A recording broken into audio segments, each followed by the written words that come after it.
బాలబంధు శ్రీ పాలంకి వెంకటరామచంద్రమూర్తి గారి కథాసాగర్ 7వ భాగం 4/3/24.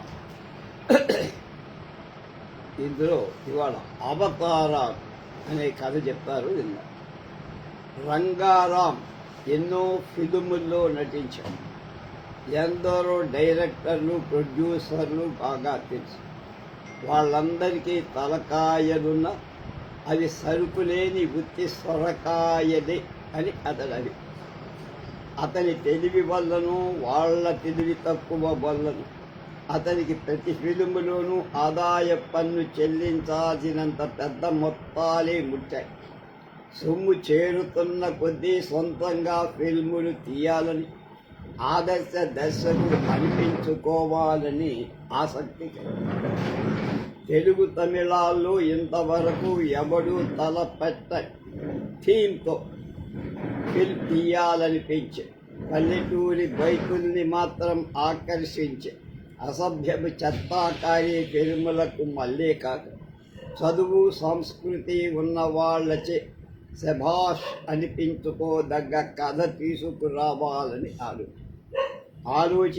ఆలోచించి ఏం పాలుపోక నిద్రపోయేసరికి కలలో అతగాడికి కాంతి పుంజం ఒకటి కలపదు. అది క్రమంగా ఒక ప్రశాంతమైన ముఖంగా, ఆ ముఖం అతనితో మాట్లాడితే ఏం చెప్పి ఉండేదో కానీ అతనికి మెలకు వచ్చింది. సాయిబాబాదై ఉంటుందా? కాదు. అయినా సాయిబాబా ఫిల్మ్ ఎవరో మొదలుపెట్టాడు. రమణ మహర్షి, హరనాథ్ బాబా, ఏమో అంత మాత్రం కాదు. మరెవరు? అతడున్న వీధికి పుదుచ్చేరి బొమ్మలు అమ్మకానికి వచ్చాయి. అమ్మ తెచ్చిన వాడు గంప దింపేసరికి అందులో రంగారాంకి బుద్ధ విగ్రహం తక్షణమే అతడు కలల్లో కనపడ్డది బుద్ధుడే అని నిశ్చయించేది. ఆ నెలాఖరుకు వెలువడ్డ సినిమా పత్రికలలో రంగారాం అనే ఆయన బుద్ధ భగవానుడి చరిత్ర ఫిల్మ్గా తీయదలచినట్లుగా ప్రకటన వచ్చేసి, బుద్ధుణ్ణి పోలినటువంటి నటుడు ఎవరైనా ఉంటే ఇంటర్వ్యూకి రావాల్సింది కూడా అని ప్రకటనలో చెప్పి, రంగారాంకి తక్కిన తారాగణమంతా సంకల్ప మాత్రంలో సమకూరిందే కానీ కథానాయకుడే ఎక్కడా దొరకడు. ఏమిటి గత్యంతరం అని దిగాలు పడి చూస్తుంటే ఆ భగవానుడే పంపించినట్టుగా అతనికి వద్దకు ఒక మనిషి వచ్చి, వాడంతట వాడు రాలా, ఎవరో తీసుకొచ్చి. రంగారాం సంతోషించి మీ రేట్ ఎంత అని అడిగి, ఆ బుద్ధుడు ఏదో చెప్పబోతుంటే మధ్య వచ్చిన ప్రబుద్ధుడు వాణ్ణి మాట్లాడనివ్వక అడ్డు తగిలి, రంగారాం గారు మీకు తెలియందేముందండి, మరొక చోట పుచ్చుకుంటున్న రేటు ప్రకారం మీరు ఇప్పించండి అన్న. రంగారాం మీరు చెప్పింది న్యాయమే అనుకోండి, కానీ ఆయన ఎవరో ఇంకా ఫీల్డ్లో కొత్త కదా, దానికే వెళ్ళండి, మీ చేతిలో నలిగితే 3 నిమిషాల్లో ముల్లోకాలు మించిన నటుడవుతా అని స్తోత్రం రంగారాంకి గిలిగింత పెట్టారు. అయితే డబ్బు విషయంలో కొంచెం జాగ్రత్తగా ఉండాలి. ఫిలిం తీయటం సామాన్యమా? అతను మా సొమ్మంతా నటుల జీతాలకే పెట్టేస్తే తక్కిన ఖర్చు మాటేమిటి? అయ్యా, నేను కళాభిరుచితో చేస్తున్నాను ఈ ఫిలిం. తారాగణం పనివాళ్ళు నాతో సహకారం చేసి ఏదో కొద్ది జీతాలతో తృప్తి పడాలి. తర్వాత లాభాలు వస్తే చూసుకోవచ్చు. ప్రస్తుతం ఈయనకి నెలకు 1000 రూపాయలు ఇస్తానన్న. ప్రబుద్ధుడు ఏదో అనబోయాడు, కానీ బుద్ధుడు ఒప్పేసుకుని మధ్యవర్తికి కోపం వచ్చినట్టుగా రంగారాం గ్రహించి, ఈ వేడి చల్లారకుండా బుద్ధుడి చేత కాంట్రాక్ట్ సంతకం చేయించి పుచ్చుకోవటం మంచిది, లేకపోతే ఈ మధ్యవాడు చెడగొడతాడు అని తోచి వెంటనే సంతకం పెట్టి ఆ ప్రబుద్ధుడు మళ్ళీ దర్శనం చేస్తామని చెప్పి సెలవు తీసుకొని వెళ్ళిపోవటంతో గంగారాం కాంట్రాక్ట్ మీద ఉన్న చేబ్రాను యథాలాభంగా చూశాడు. సుబ్బారాయుడు రాను అని ఉంది. సంతకంలో రా లోపించిందని తెలియడంతోనే అయ్యో, ఈ సుబ్బారాయుడు అంతగా చదువుకున్నవాడులా కనపట్టలేదు. తను నటించబోయే భగవానుడి జీవిత చరిత్ర ఇతడు ఫస్ట్ ఫారం హిస్టరీలోనైనా చదివి ఉండడు అని తెల్లబై అతగాడి గుండె గతుక్కుమ. మధ్యవర్తి లేకుండా చూసి అతడు బుద్ధుణ్ణి కలుసుకున్నాడు. సుబ్బారాయిని తన గతం అంతా మర్మం లేకుండా చెప్పాడు. అయ్యా, నేను చదువుకున్న వాణ్ణి కాదు. ఏలూరు హేమావతి మేడల్లో ఫిడేలు వాయించి పట్ట పోసుకునేవాడు. హేమావతిని సినిమా వాళ్ళు తన్నుకుపోవటంతోనే ఆ మేడం చెదిరిపోయి ముఖ్యంగా నేను ఇబ్బందిలో పడి నా గతేం గాను అంటూ హేమావతికి జాబు రాయించా. ఫిల్ముల్లో కూడా ఫిడేలు వాయించేవాళ్ళు కావలసి ఉంటారు, ఇక్కడ రా అని జవాబు రాయించా. నా వాయిద్యం ఇక్కడికి ఎవరికి నచ్చల. రైలు టికెట్ హేమావతినే యాచించి తిరుగుదారి పడదామనుకుంటుంటే రోడ్డు మీద ఎవరో ఒక ఆయన నాకు ఎదురై ఎగాదిగా పరికించటం మొదలుపెట్టి, ఏమిటి బాబు అలా చూస్తున్నారు అని నేను అడిగేసరికి, నువ్వు సినిమాలో యాక్ట్ చేద్దువు కానీ నాతో రా అంటూ మీ వద్దకు తీసుకొచ్చాడు. మీరు ఇస్తామన్న జీతానికి నేను ఒప్పుకున్నందుకు నన్ను చాలా కోక్కలేశాడు. ప్రతి నెల ఈ 1000 రూపాయల్లో నేను వాడికి కొంత ఇవ్వాల్సి ఉంటుంది. నిజమేనా బాబు అన్నాడు సుబ్బారాయు. ఆదర్శ దర్శకుడు గంగారాం ఏం చెయ్యాలో తోచిందిగా. జ్ఞానదేవుడైన బుద్ధ భగవానుడి భూమిక ఈ అజ్ఞాన నిధిగా ఇవ్వటం. కానీ గత్యంతరం ఏమిటి? వీడిని కాస్త జార విడితే ఎలాంటి ముఖం మళ్ళా దొరకదు. కవిగారితో చెప్పి ఇతగాడికి సాధ్యమైనంత వరకు డైలాగులు కొట్టకుండా చేస్తే సరి. కానీ కథానాయకుడాయే నోరు విప్పనివ్వకుండా ముఖం చూపించి ఓర్కోవటానికి వీల్లేదు కదా. ఏదో తంటాలు పడాలి. ఆదర్శంగా ఫిల్మ్ చేద్దామంటే గొప్ప చిక్కే వచ్చి పడి ప్రథమ కబడంలోనే మక్షికాప అయితే ఒకందుకు తృప్తిగా రంగారాం సుబ్బారాయుడు బుద్ధిని మళ్ళేనే కనపడటమే కాక బుద్ధిడికి మళ్ళేనే మర్మం ఆడంబరం లేని మనిషి ఉన్నదున్నట్టుగా చెప్పేశారు. సాత్విక్ ఎక్కడికక్కడికే తృప్తి పడాలి. మరి అన్ని గుణాలు ఒక మనిషిలో పట్టమంటే పడతాయా? కానీ సుబ్బారాయుడికి తర్ఫీదు ఇవ్వడంలో రంగారాం ఏమీ శ్రమ పడాల్సిన అవసరం లేకపోయింది. ఏమంటే అసలు తర్ఫీదు ఇవ్వడం దాకా రానిలే. గంగారాంకి ఆర్థికంగా సహాయం చేస్తానని ఆదిలో వాక్ సహాయం చేసిన వాళ్ళు ఒక్కరు ఈ ఆదర్శ దర్శకుడు తమని తుదకి ఏ గోతిలో దింపుతాడు అన్న అనుమానంతో తమ రూపాయల సంచుల్ని బయటకు తీయరు. రంగారాం అంత సొంత సొమ్ము తారాగణం ప్రమథగణాల మొదటి నెల జీతాలకి సరిపోయి అతగాడు ధనాన్వేషంలో నిమగ్నై రైలు ప్రయాణం చేస్తుంటే వాళ్ళందరూ ఎవరి దాళ్ళి వాడు చూసుకోవటం మొదలుపెట్టి మరో అలజడి కూడా బయలుదేరి భారతదేశంలోనే కాదు సింహళంలో అక్కడి వాళ్ళకి ఎలా ఉప్పు అందుతుందో కానీ తమ బుద్ధ భగవానుడి చరిత్రను ఇండియాలో ఫిలిం తీస్తున్నారని తెలిసి ఫిలిం తీస్తే తమ మతం అపవిత్రమైపోతుందని వాడు మహజర్లు పెట్టి దాంతో కవిగారికి కూడా ఆశపోయి బుద్ధం శరణం గచ్చామి అనడం మానేశారు. ఎవరో పేదరాజు పెద్దమ్మ శరణు వచ్చారు. సుబ్బారాయుడు ఏమైంది తెలియదు.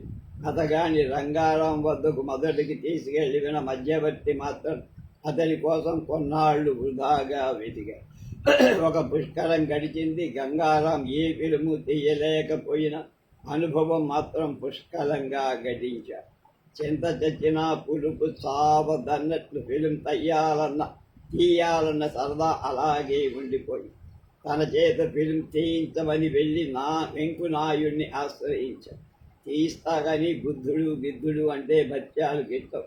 డ్యాన్సులు హాస్యం ఎక్కువగా పెట్టి తీయాలి. మడిగట్టు కూర్చోకుండా పచ్చిగా దూరగా శృంగారం పెట్టాలి. అధమం ఒక బలి, ఒకరో ఇద్దరో విలన్లు ఉండాలి. కథ విషాదంగా ఉండి సుఖంగా అంతమవ. ఏదో సందర్భంలో మహాత్మా గాంధీ సిద్ధాంతాలు తీసుగా అన్నారు. అలాగే అని రంగారాం తారాగణాన్ని సేకరించడం మొదలు. ఇది వరకు కథ తయారు చేయించి పిమ్మట నటీనటుల కోసం వెతికేవాడు. మొదట తారల్లో చూడు బుక్ అయిన వాడు సామర్థ్యాలను బట్టి కథ అల్లవచ్చు. హీరోయిన్ పాత్రకు మా విద్యుల్లత ఉంది, తగ్గిన విలను పైగా ఇలా చూడు అన్నాడు వెంకునాయ్. సరే అని గంగారాం యాక్టర్లను ఇంటర్వ్యూకి వచ్చిన విరులందరిలో ఒకటి ముఖమే రంగారావుకి నచ్చింది. మిస్టర్, మిమ్మల్ని బుక్ చేస్తున్నాను, నెలకు 500 జీతానికి ఒప్పుదలైతే ఇప్పుడే కాంట్రాక్ట్ సంతకం పెడతాను. ఆ విలన్ సంతకానికి ఏం పెడతా, కానీ నాదొక్క మనవి. ఏమి, నా రేటు సగానికి సగం తగ్గించేశారు. అంటే 12 సంవత్సరాల క్రితం మీరే నన్ను బుద్ధుడి పాత్ర నటించడానికి 1000 రూపాయల చొప్పున బుక్ చేసుకున్నారు. రంగారాం దిగ్గాంతపోయారు. ఆ సుబ్బారాయుడివేనా నాయనా నువ్వు? అవును సార్. నేను నమ్మలేకుండా ఉన్నా. ఆనాటి నీ ముఖం ఇంకా నా కళ్ళకు కట్టినట్టు. అది ప్రశాంతమైన ముఖం. ఆ చూపు తీరే వేరు, ఆ విగ్రహం వేరు. చూసినప్పుడు నీకు ప్రణమిల్లాలి అని అనిపించేది. ఇప్పుడో నిన్ను పోల్చుకోవడానికి వీలు లేకపోతుంది. ఈ నల్లబోయిన ముఖం, ఈ లోతు కడు. సుబ్బారాయు నవ్వాడు. డైరెక్టర్ గారు, మీకు సందేహం కల్లా నేనే అతన్ని. అవతారం మాయి పారిపోయిందంతే. అప్పుడు బుద్ధావతారం, ఎప్పుడు గద్దావతారం. సాదా కథ ఉందిలేండి. సావకాశంగా మరొక మాట చెబుతా.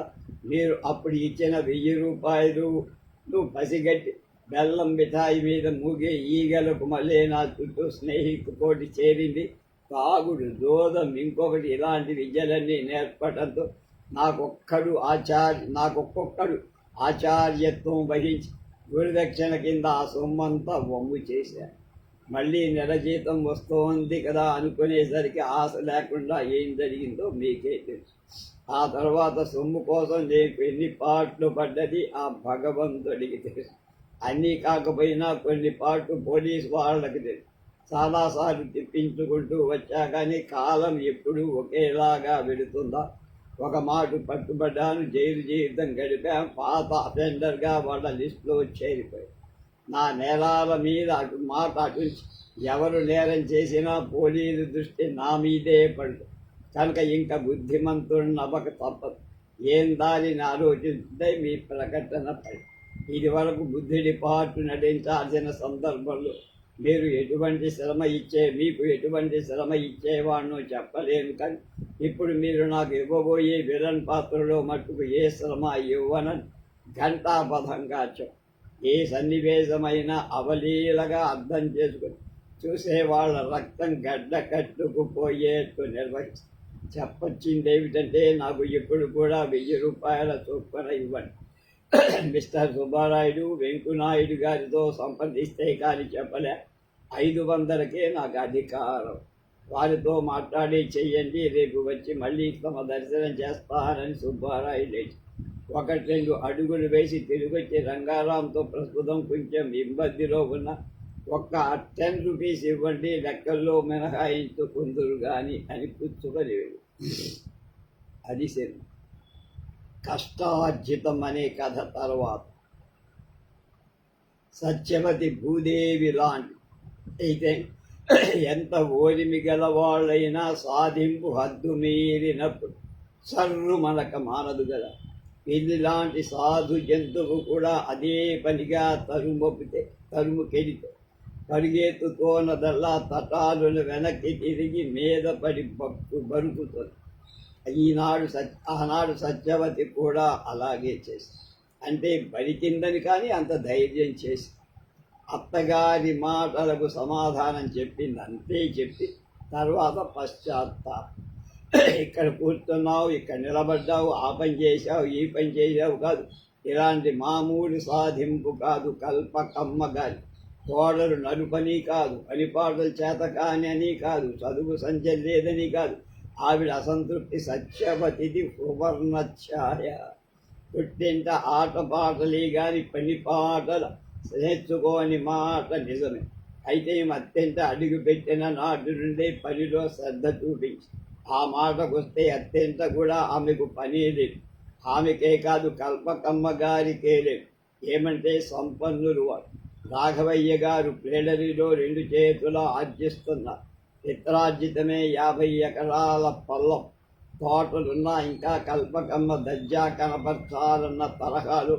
మనిషి కనుక సీతన్నను వంటకు పెట్టి, సీతన్న గాక తోటవాడున్నాడు, దాసి మనిషి మాట చెప్పక్కలే. అందుచేత ఆవిడికి కానీ సత్యవతికి కానీ ఆ ఇంట్లో చెప్పదగ్గ పనే లేదు. అయితే ఇంకా కల్పకమ్మ గారు ఎందుకు కోడల్ని సలపటం? కల్పకమ్మ కాపురానికి వచ్చినప్పటి నుంచి కూడా నాకు కొడుకులే పుట్టాలి అని బ్రహ్మని కోరి, ఆమెకు తెలుసో మరెందుకో కానీ బ్రహ్మదేవుడు ఆమెకు కుమారుణ్ణే ప్రసాదించాడు. ఆ పిల్లవాడికి మోహనరావు అని పేరు పెట్టుకొని, మోహనుడు ఎదిగి ఒళ్ళు చేసిన కొద్దీ అందగాడై పేరుకు తగ్గవాడను అయిపోయాడు. చదువులో అతంత పెద్ద లెక్కలోకి రాకపోయినా ఏటేటా పేసవుతూనే ఉన్నా. ఐశ్వర్యంతో పాటు చదువు కూడా ఉంటేనే మంచి కట్నంతో పెళ్లి కూతురు వస్తుందని కల్పకమ్మ గారు మొదటి నుంచి ప్లాన్ వేసి ప్రైవేట్ చెప్పించి అతడు ఫెయిల్ అవ్వకుండా చూశాడు. మోహనుడు స్కూల్ ఫైనల్ చదువుతున్నప్పటి నుంచి పెళ్లి సంబంధాలు వచ్చాయి. వాళ్ళు ఇస్తామన్న కట్నం కానుకల జాబితో వినేసరికి తనకి చాలా తక్కువని తోచి మా వాడింకా పెళ్లి చేసుకోనంటున్నాడని చెప్పిపోతుంది. ఆ అభిప్రాయం ఏమిటో ఈ విధంగా ఈ కన్యా ప్రదాతకి అంతు చెక్కలు. మోహనుడు ఇంటర్లోకి వచ్చాడు, బిఏకి వచ్చాడు, సంబంధాలు వస్తున్నాయి. ఒకళ్ళకన్నా ఒకళ్ళు క్రమంగా హెచ్చు కట్నం ఇస్తామని అంటున్నారు. అయినా ఆవిడ అనుకున్న స్థాయికి వాళ్ళు రావు. అంచేత మోహన్కి ఇంకా పెళ్లికి ఇష్టపడడు. ఆ ఊళ్ళోనే అంటే నెల్లూరులోనే భానోజీరావు గారు జడ్జి. ఆ జడ్జి గారికి ఒకనాడు పెద్దాపురం నుంచి ఒక జాబు వచ్చి, మీ ఊళ్ళో పెళ్లి కొడుకులు ఎవరైనా ఉన్నారా అని వాకపు చేస్తూ బాల్య స్నేహితుడు పురుషోత్తం రాశారు. జడ్జి సమాధానంలో రాఘవయ్య గారి కొడుకు మాట రావడం కట్నం తీసుకుని నీకు అందుబాటులో ఉండదేమో అని ఇచ్చేశారు. ఈ జవాబు అందడంతో పురుషోత్తం గారు స్వయంగా బయలుదేరి వచ్చి చాటుగా పెళ్లి కొడుకుని చూసి తృప్తిపడి జడ్జి గారితో, భానోజీరావు ఈ సంబంధం నువ్వెలాగైనా మాకు నిశ్చయం చేసి పెట్టాలి అని పట్టుదు. 3000 దాకా ఇస్తామంటూ వచ్చిన వాళ్ళని కూడా పంపేశారట అన్నాడు. ఎంతైనా ఇస్తా, పిల్ల సుఖపడుతుంది, నీకు పుణ్యం ఉంటుంది, కుదిర్చి పెట్టు అని పురుషోత్తం బతిమాల.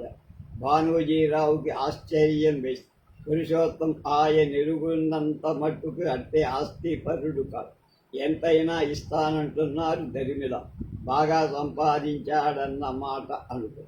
రాఘవయ్య గారితో ఆయన, కల్పకమ్మ గారితో ఆయన భార్య పురుషోత్తం కూతురు మాట చెప్పి పెళ్లి కూతురు ఫోటో చూపించారు. వాళ్ళకి సత్యవతి నచ్చిందనడంతోనే మీ అభిప్రాయం ఏమిటో చెప్పండి అన్నారు. అభిప్రాయానికి ఏముంది ఏంటి, మేము అడుగుతామా ఏమిటి, వారి ఇష్టపడ్డంత వారి సరదా కొద్దీ ఇవ్వటమే. ఇంతకీ మాకు కట్నం కావాలన్న పట్టుదల లేదు.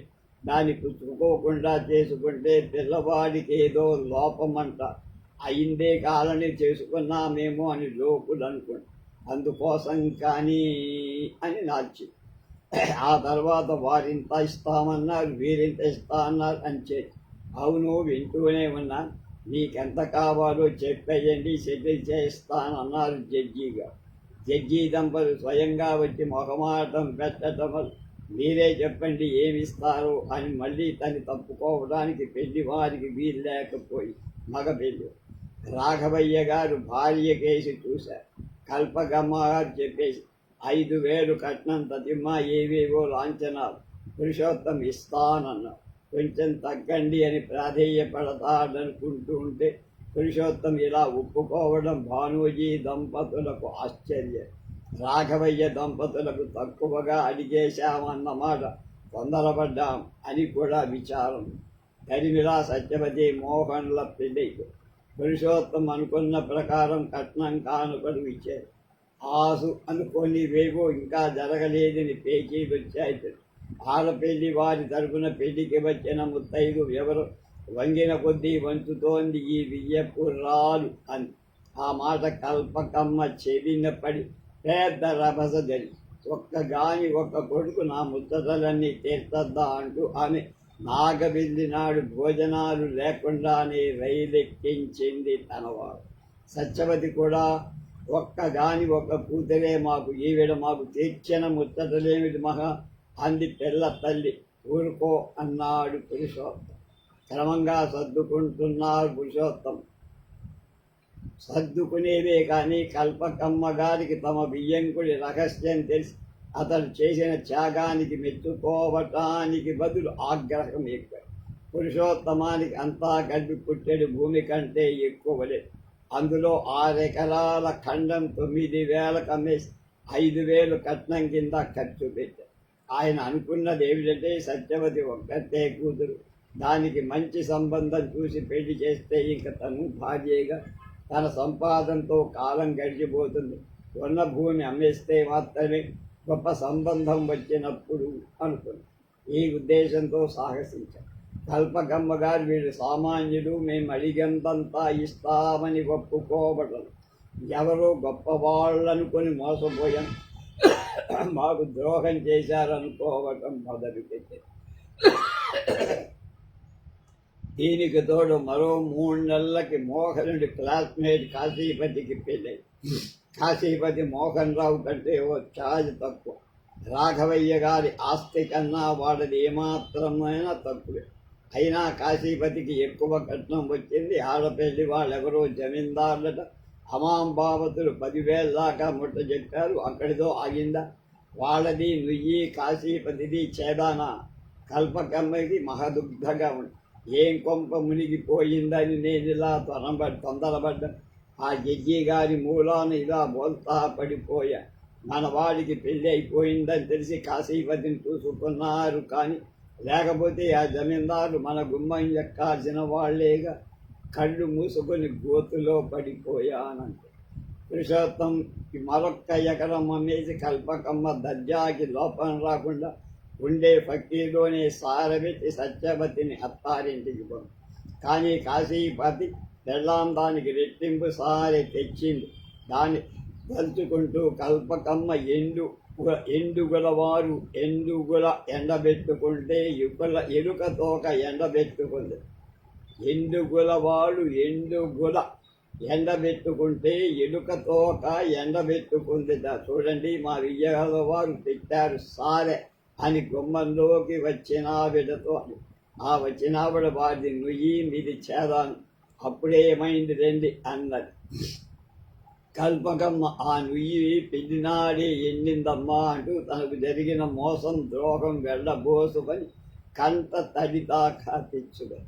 సత్యవతికి అత్యంటి మరేం కష్టం లేదు. కానీ మనసు సున్నితమైన పిల్లలకి ఆ మాత్రం చాలు మదన పడట. మా నాన్న ఎంత తెలివి తక్కువ పనిచేశాడు.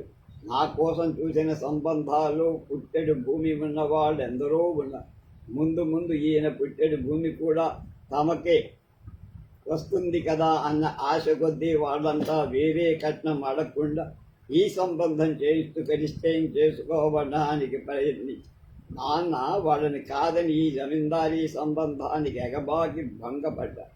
భూమి అంతా నా కోసం తగినంది రెక్కాడితే కాని డొక్కాడదని స్థితిలోకి తెచ్చుకున్నాడు. ఇదంతా మోసం ద్రోహం కింద అయిపోయింది వేళ.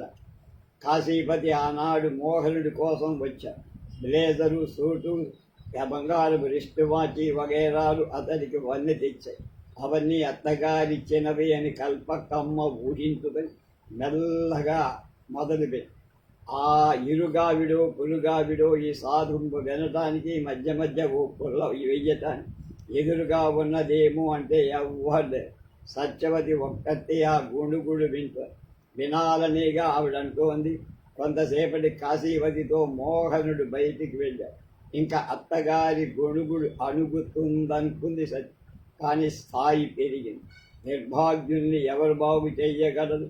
నిక్షేపం లాంటి సంబంధం బారెడు దూరంలో ఉందని తెలుసుకోక తొందరపడి గోతులో పడ్డాను అంది కల్పక. సత్యవతి తానేం చేస్తున్నది ఒళ్ళు తెలియల. చరచర అత్తగారి ఎదటకొచ్చి ఎన్నాళ్ళి అసంతృప్తి. అలాంటి నిక్షేప సంబంధం ఏదైనా ఇంకొకటి ఉందేమో చూడండి. భూదేవి కంపించింది. కల్పకమ్మ కూలబడి కానీ అట్టే సర్దుకొని కళ్ళ నిప్పుడు రాలుస్తూ ఏమిటే అన్నావు అని. మరొక సంబంధం చూడను, నేను తద్దుకుంటే చూడలేనన. ఒకటి కాదు 10 పెళ్ళిళ్ళు చెయ్యగలను నా కొడుకు, ఏమనుకుంటున్నావు?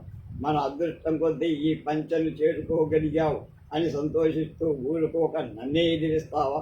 ఖబర్దార్, ఏమనుకున్నావు అని వెళ్ళింది. వంట చేస్తూ ఉన్న సీతమ్మ ఏమిటి చెప్పా అనుకుంటూ అక్కడి సత్యవతి గదిలోకి పరిగెత్తి పలుపు మీద పడి వెక్కి వెక్కి ఏడ్చి. ఆ రాత్రి సత్యవతి భోజనం చెయ్యలేదు. మోహన్కి ఆ సంగతి తెలియలేదు. కానీ అలా ఉన్నావేమి అడిగాడు. ఆ పిల్ల వెక్కి వెక్కి ఏడ్చింది. మళ్ళీ అతడు ఆశ్చర్యపోతూ ఏమిటే అన్నాడు. ఆమె దుఃఖం ఆపుకుంటూ, ఏమండి మీ అమ్మ మీరు కానీ మళ్ళీ మళ్ళీ పెళ్లి చేస్తానంటే మీరు ఒప్పుకుంటారా అని ఆఘ్రాంతపోయి ఆమెను కౌగలిలోకి తీసుకొని ప్రేమతో ఏమిటి కాన్సెన్స్ అంతా అంది. ఆమె మరి మాట్లాడలేదు. తనకి ఇంకా భయం లేదన్నట్టుగా అలా నిద్రపో. మర్నాడు సీతన్న వంటికి రాలా. అతని స్థానే అతని తల్లి గవరమ్మ గారు వచ్చింది. ఏమమ్మా నువ్వొచ్చావు అంది కల్పక. మా సీతయ్య అత్తారింటికి వెళ్ళాడండి, రేపు సాయంత్రానికి వచ్చా. ఎందుకు కోడల్ని పుట్టింటికి పంపించావా? లేదండి, కోడల్ని తీసుకురావటానికి. ఆ మాట వినేసరికి కల్పకమ్మకి లోపల గదిలో ఉండి వింటున్న సత్యవతికి కూడా ఆశ్చర్యమే. కల్పకమ్మ గారు తీసుకురావటానికి కంటావేమిటి? మొన్ననే కదా మీ కాశమ్మ మా ఇంటికి వచ్చి వెళ్ళింది. నిజమేనండి, నా కర్మ కొద్దీ నాకు దానికి తగ్గు వచ్చి. ఏం లేదు, అది ఒక పౌడర్ డబ్బా కొంది.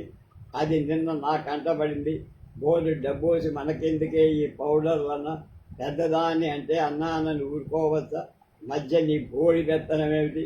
నా ఇష్టం అని చెంప మీద కొట్టినట్లు చెప్పి చెట్టంత మంచి నందిలాగా అంది అంటంతో నాకు చర్రమని నేను ఆ జుట్టు పట్టుకొని కాస్త పట్టుకున్న మాట లేదు అనుకోండి. అయితే పడుసుదేమో అది ఒక తోపు తోసేసరికి వెనక్కి తప్పిపోయి సరిగ్గా ఆ సమయానికి మా సీతన్న రావడం చూడటం జరిగి నేను వద్దురా అని అడ్డుపడ్డా.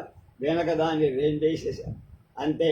ఈవేళ తెల్లదారి చూసుకున్నాం. కాశమ్మ ఇంట్లో లేదు, పుట్టింటికి పోయింటి ఉంటుంది రెండి. సత్యవతి అంతా వింటూనే కాశమ్మకి తనే ఆ పౌడర్ డబ్బా ఇస్తా.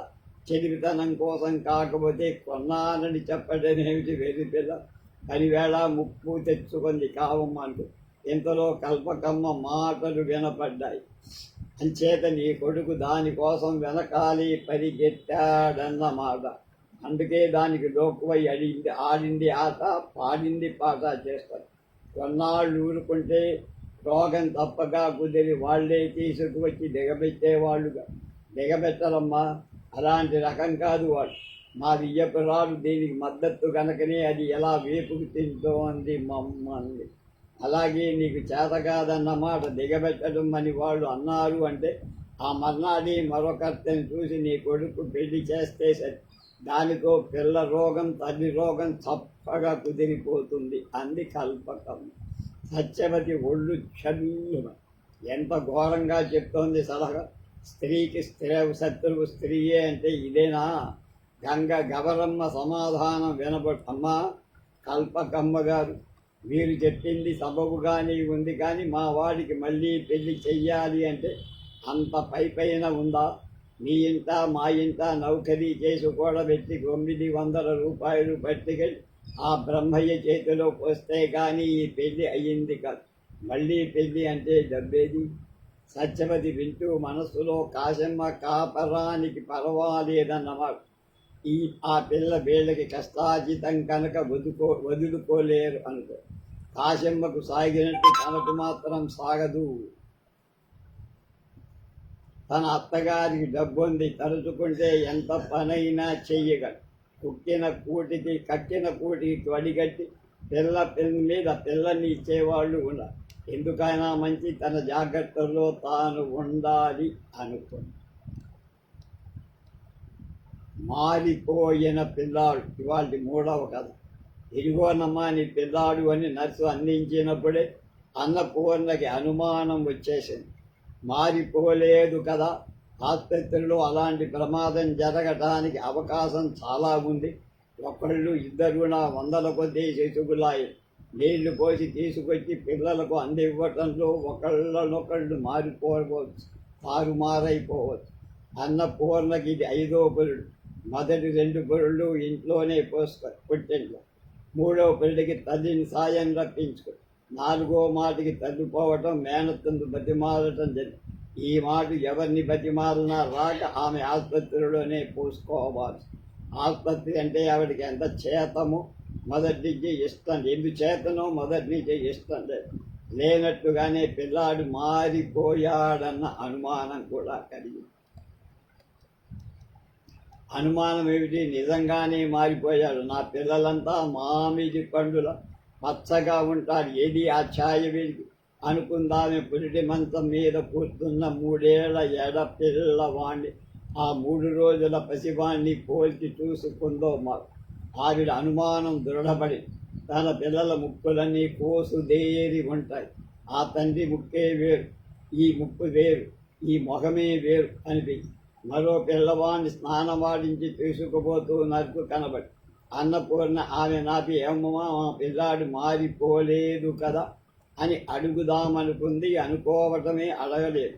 కొందరు కొన్ని పనులు చేద్దామనుకోవటమే కానీ చెయ్యరు. అలాంటిదే అన్నపూర్ణను అడిగితే ఆ నర్సు ఏమనుకుంటుందో, నీకేమైనా మతిపోయిందా, నే ఇంత ఒళ్ళు తెలియకుండా మసలుతున్నామా అని చాడిస్తే ఏం కత్తి? తక్కిన బాలింతలంతా పక్కపక్క నవ్వుతారు. ఆమెకు నోరు పెగల్ల. తనకు మళ్ళీనే అవతల ఆ తల్లి ఎవరో కానీ ఆమె కూడా ఈ అవమానం కలగవలసిందేగా. ఈమె ధైర్యం చేసి అడిగేయకూడదా పోని? అప్పుడు అడుగో వీడేమో చూసుకోండి అని చెప్పి ఇచ్చేసి తన పిల్లల్ని తెచ్చుకోవాలి. అలా జరిగితే ఎంత బాగుండిపోవును. నా వెలిగాను అలా వెలిగాను కానీ అలా ఎందుకు జరుగుతుంది? ఆ తల్లికి కూడా అనుమానం తగిలినా ఆమె గప్చిప్పుగా ఊరుకుంటుంది కానీ బయట పెట్టదు కదా. ఏమంటే ఈ నల్లటి వాటికి బదులు దబ్బపండు లాంటి పిల్లాడు దొరికితే ఏ తల్లి వద్దంటుంది? పాపం ఆమె చంటివాడికేసి ఓ మాటు, ఎడవానికేసి ఓ మాటు చూస్తూ నీళ్లు నమిది బాధపడు. సాయంత్రం 4 కొట్టడంతో చూసిపోవటానికి వచ్చేవాళ్లకు ఆసుపత్రి తలుపులు బారు తీశారు. అందులోంచి అందరిలోకి పాటు రఘుపతి గారు కూడా వచ్చి భార్యను పలకరించి ఆమె అతనితో తన అనుమానాన్ని చెప్పింది. ఆమె నవ్వేశాడు. నీకు ఆసుపత్రి అంటే ఇష్టం లేకపోవటమే ఈ అనుమానాలంతటికీ కారణం అన్నాడు. అన్నపూర్ణకి ఆసుపత్రి అంటే ఎంత అయిష్టమో రఘుపతి అంత ఇష్టం. ఇక్కడ అంతా ఒక సిస్టమ్ ప్రకారం జరుగుతుందని, అందరూ కరెక్ట్గా ఉంటారని ఆయన. అందుచేత అన్నపూర్ణమ్మ తన అనుమానానికి హేతువులు చూపుతున్న ఆయన కళ్ళు చూశాయి కాదు, చెవులు విన్నాయి కాదు. ఇంగ్లీష్లో ఫూలిష్ నాన్ సెన్స్ అని నవ్వేశారు. అన్నపూర్ణని ఆసుపత్రి నుంచి 5వ రోజున వెళ్ళిపోవచ్చన్న. వెళ్ళటం అంటే ఆమెకు చర విముక్తిలాగానే తోచి. కానీ గేటు వదిలి తాను కూర్చున్న బండి ఆసుపత్రికి దూరమవుతున్న కొద్దీ సొంత బిడ్డల్ని వదిలేసి పోతున్నట్లు, వారి స్థాని ఎవరినో తెచ్చుకుంటున్నట్లు అనిపించి బారసాల జరిగింది. నామకరణ సమయంలో ఎవరి పేరు అన్న మీమాంస వచ్చినప్పుడు ఎవరో కష్టన్న అని పేరు పెట్టండి, ఏ పేరైతేనే అందామె విరక్తి. రఘుపతి నిర్ధారణ చేసి బియ్యం మీద సూర్యప్రకాశం అని, ఈ నల్ల నేరేడు పండిని సూర్యప్రకాశం అంతా వ్యక్తి అని నవ్వుకుంది అన్నపూర్ణ. వాడు నల్ల నేరేడు పండేనా? ఆమె ఒడిలో ఉన్నప్పుడల్లా ఆమెకు పాలు చేపస్తూ ఉండేది. ఆమెకేం అనుమానమున్నా ఆమె పాలివ్వటం మానద. ఎంతగా పోలా. పుట్టినరోజు చేసింది, భోగిబళ్ళు పోసింది, అల్లరి చేసి ప్రాణం విసిగించేప్పుడు కొట్టను కొట్టింది. కానీ చిత్రమేమిటంటే పుట్టిన కొద్దీ వాడేమో డొక్కలో చేరి ఏడ్చేవాడు కానీ దూరంగా పోయేవాడు. వాడు ఏడుస్తుంటే ఆమెకు జాలి వేసి, ఎక్కువగా జాలి వేసేది కూడా. ఆ జాలి కారణం ఆ అనుమానం. సొంత పిల్లాన్ని కొట్టినా అంత తప్పులేదు. నర్సు పొరపాటు వల్ల సొంత తల్లిని పోగొట్టుకొని తన వద్దనే చేరిన దుర్భాగ్యుడైతే వాణ్ణి తన కొట్టవద్దా? క్రమంగా ఆమెకు ఈ రకమైన సానుభూతి ఎక్కువ. వీడికి నా వల్ల ఎలాంటి అపకారం జరగకూడదని నిశ్చయానికి తన పిల్లవాడు ఏ తల్లి వద్ద ఉన్నాడు, వాణ్ణి ఆమె ఎలా పెంచుతోందో, కొడుతోందో ఏమిటో, ఇలాంటి ఊహ వచ్చి ఏమైనా వీడిని నేను న్యాయంగా పెంచాలని తల్లి కన్నా ఎక్కువగానే పెంచి, సూర్యప్రకాశం అన్నల కన్నా ఛాయ తక్కువే కానీ ఎక్కువ బుద్ధిమంతుడన్న పేరు తెచ్చుకున్నాడు. ఆవిడ అన్నమాటే ఇక్కడ సరుకు చేసి అక్కడ పెట్టమంటే ఆ దగ్గర నలుగురు పెట్టేవాళ్ళు కాదుట. వాళ్ళలా కాదు, అమ్మ కూడా ఉండి పనివేళ అది వేసి స్పందిస్తూ ఆడపిల్ల ఆసరా లేదన్న లోపం కనిపించకుండా చేసేవాడు. ఆవిడ ఏం చేసినా మొగుడు ఆయన ముక్కు తీరే వచ్చిన ఆ నలుగురు బిడ్డలు వంకదెంచుతూ కానీ తినేవారు ముక్కు కోణాలు కాస్త పెద్దవే అయినా శరీర ఛాయ కొంచెం నలుపే అయినా ప్రకాశిగాడు మట్టుకు అమ్మ చేసినదల్లా మెచ్చుకొని తింటూ ఉండేవాడు. వాడు అమ్మా బాగుందే మిఠాయి అంటే ఆవిడికి మరీ కాస్త పెద్ద బుద్ధేసే. ఒకనాడు అన్నపూర్ణమ్మకి మొగుడితో పేచీ వచ్చి రఘుపతి ముక్కు పననే ఉండేది కోపం. పిల్లల తల్లి అన్న ఆలోచన లేకుండా ఆ ధూర్తుడు ఆ వేళ ఆ ఇల్లాలు పైన చెయ్యి కూడా చేస్తాడు.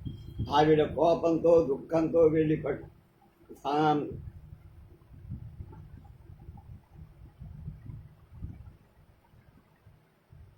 వంటి సిద్ధంగా ఉన్నది. మాట్లాడకుండా వృద్ధించుకొని ఆయన ఆఫీసుకి, పెద్ద కొడుకు కాలేజీ, తక్కిన ముగ్గురు బరిలోకి వెళ్ళి చక్కగా పోయారు. ప్రకాశి గాడి కూడా ఇంత పప్పు అన్నం కలిపి కంచంలో పసి వేసిపోయారు, కానీ అది అలాగే ఉండిపోయి పుచ్చకాయలా ఎప్పుడు కబుర్లు చెబుతూ అమ్మ వెంట తిరగటం వాడికి అలవాటు. ఆమె వెళ్ళి పడుకోవడంతో వాడి కాళ్ళకి నోటికి బంధాలు పడి వాడికి ఏం తోచింది కాదు.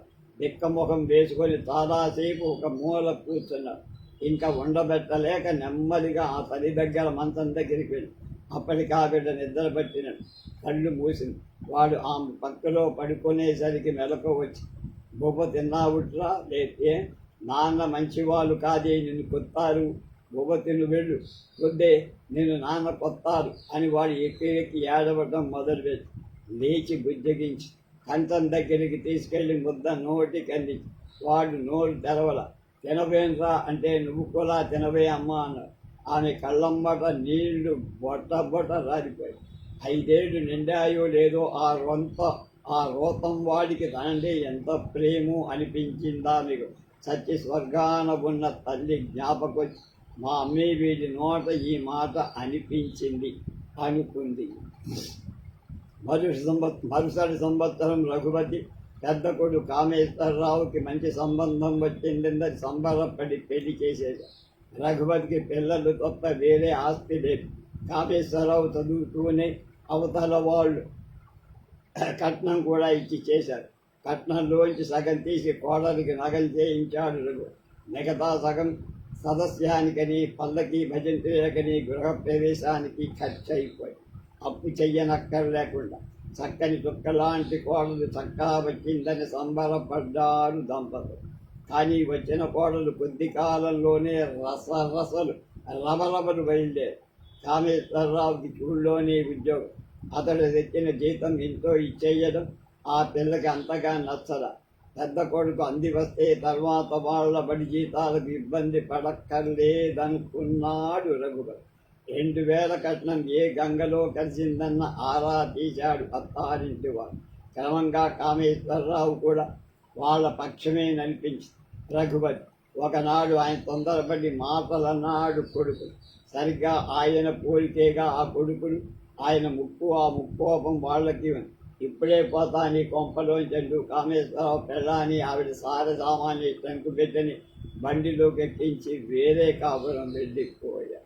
రెండో కొడుకు మధుసూదనం కామేశ్వరరావు కంటే ఎక్కువ తెలివిగా ప్రవర్తించి నేను కట్నం పుచ్చుకోనన్నాడు. కానీ తాను పుచ్చుకోదలిసిందల్లా పిల్ల పేర భూమి రూపంలో రాయించుకున్నాడు. ఊళ్ళో ఏదో నౌకరీ వస్తే అది మంచిది కాదని చెప్పి బయట ఊరికి పోయారు. రభస లేకుండా వేరు కాపురం పెట్టుకోగలిగిన 4 రాళ్ళు వెనకేసుకోగలిగారు. రఘుపతి 2-3 సార్లు తమ్ముళ్ళ జీతాల మాట ఎత్తుతో జాబులు రాశాడు. కానీ మధుసూదనం ఈ ఊళ్ళో అన్నీ ప్రియం, నాకు ఒంట్లో ఆరోగ్యంగా లేదు, మందలకే బోలెడు ఖర్చులు అప్పులవుతోంది అన్న ధోరణిలో జవాబు వేసి ఇది వడ్డీ వడ్డు లాభం లేదు అనే అభిప్రాయాన్ని తండ్రికి తెలియజేశాడు. మధుసూదనం పెళ్లికి రఘుపతి అప్పు చేయాల్సి వచ్చి ఆ అప్పు ఎప్పటికీ తీరక ఆయన చిక్కుల్లో పడు. మూడవ కొడుకు నరసింహమూర్తి పెళ్లికి ఆయన జాగ్రత్త పడ్డాడు. మా కట్నం వద్దు, కానుకలు వద్దు, ఉభయ ఖర్చులు మీరే పెట్టుకొని పెళ్లి చేయండి, మీ పిల్లకి మీ ఇష్టం వచ్చిన నగలు మీరే పెట్టుకోండి. అలాగే జరిగింది పెళ్లి. పెళ్లి అయిన ఏడే నరసింహమూర్తి ఇంటర్ పాస్ అవ్వడం, నేను బిఏ దాకా తప్పించలేను అని కాళ్ళు తాచాడు రఘు. ఇయ్యాల వారికి ఆ సంగతి తెలిసి అర్ధాంతరంగా మానిపిస్తే ఎలాగని వాళ్ళే అల్లుడికి బిఏ స్వయం కూరుకున్నారు. అది పూర్తయ్యాక అతగాడికి ఉద్యోగం కూడా వాళ్ళే చూసి పెట్టారు.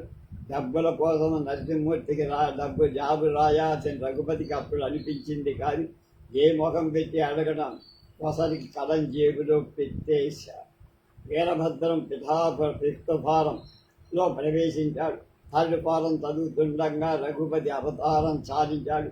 అప్పు ఆస్తురాంతులు చూసుకుంటే మధుసూదనం పెళ్లి బాబు రుణశేషం ఇంటి తనఖా కింద ఇంకా 300 దాకా ఉందని, భీమాతాలకు సొమ్ము 1000 రూపాయలు పైచీలకు రాబోతుందని తెలిసి అవి ఎలా పంచుకోవడమని పైకి పోయిన ముగ్గురు కొడుకులు ఆలోచిస్తుంటే గమనించి అన్నపూర్ణమ్మ నిర్వేరపోయి ఆవిడ దుఃఖం దిగమింగుకొని నా మాట అర్పించి, ఇంకా మీకు 2 తమ్ముళ్ళు, వాళ్ళ చదువులు, కార్యాలు, కథలు ఉన్నాయిరా, ఆ మాట మర్చిపోకండి.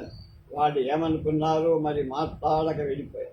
భీమా సొమ్ములోంచి ఆమె రుణశేషం తీర్చేసింది. ఆ 7 ప్రకాశం థర్డ్ ఫారం తప్పాడు. వాడు అన్నల కంటే తెలివైన వాడు కాదు. చదువులో ప్యాసకి అభ్యంతరం లేకుండా శ్రమపడి మార్కులు మాత్రం గిట్టించుకునేవాడు. కానీ ఆ 7 అమ్మకం వచ్చింది కష్టం. వాడి మనసు వేసి అమ్మకు వచ్చిన కష్టం పుస్తకం పట్టలేకపోయాడు. పట్టినా బుర్రలోకి ఎక్కేది కాదు. మళ్ళీ 7 వాడు థర్డ్ ఫారం, వీరభద్రుడు స్కూల్ ఫైనల్ ప్యాసేజ్. దాంతో భీమా సొమ్ము చెల్లయింది. అన్నపూర్ణమ్మ ముందు మాట ఏమిటి అని నౌకరీలో ఉన్న కొడుకులు ముగ్గురికి కార్డురాయి. ఎవళ్ళ సంసారాలు వాళ్ళకే ఉన్నాయన్న ఆ పసిడి వన్నెలా ముసిని పళ్ళు ముగ్గురు. ఆవిడ ఒక గది కేటాయించుకొని ఇల్లంతా అద్దెకి. ఆ అద్దెతో భోజనమే గడవనప్పుడు చదువులు ఎలా సాగుతాయి? అయితే మన దేశంలో పెళ్ళిళ్ళు మాత్రం అడ్డవు కదా. భద్రానికి కూడా సంబంధం వచ్చి ఆయనెవరో మిల్లు గుమాస్తాడు. ఒక్కతే కూతురు. భద్రాన్ని ఇల్లరికానికి తీసుకుపోయి మిల్లు లెక్కల్లో తర్ఫీదిచ్చాడు. ఈ విధంగా 4 బంగారు వన్నె పిచ్చికలు నలుగు దిక్కులా ఎగిరిపోయి ఆ ఇంత అన్నపూర్ణ ఆ నల్ల నేరేడు పండే మిగిలాయి. ఒకనాడు పక్కింటి ఆవిడ వచ్చి కూర్చొని అన్నపూర్ణతో, ఇంకా మీ ప్రకాశానికి పెళ్ళైతే నీ కష్టాలన్నీ గట్టెక్కినట్లే అంది. ఆమె వెళ్ళాక ప్రకాశం తల్లితో, అమ్మ నాకు మాత్రం పెళ్లి చెయ్యకు సుమా అన్నారు. ఏంరా అంది. వాడెవరో అన్నయ్యని వేరు చేశారు. అన్నయ్యలు వచ్చి నిన్ను పలకరించడమైనా లేదు అన్నారు. మన బంగారం మంచిదైతే కంసాలి ననటం దేనికిరా బాబు, ఇంతకీ నీ పెళ్ళాన్ని నన్ను సరిగ్గా చూస్తుందేమో అన్నది. ఏమో, చూడకపోతే అప్పుడేం చెయ్యడం, చేతులు కాదాక ఆకులు పట్టుకొని ఏం లాభం అన్నా. ఆ ఊళ్ళో వీధిపడి పెట్టుకున్న శిష్టుకరణం ప్రకాశాన్ని అసిస్టెంట్గా వేసుకున్నాను. నెలకు 30 రూపాయలు జీతం. స్థిరపడ్డావు కనుక ఇంకా పెళ్లి చేసుకోరా అంది అన్నప్పుడు. ఏం స్థిరపడ్డాం, ఇల్లు పంచుకుంటామని అన్నయ్యలు వస్తాయి, అప్పుడు మన ఇద్దరికి ఈ 30 రూపాయలే ఆధారం అంటూ బళ్ళోకి వెళ్ళిపోయాడు ప్రకాష్.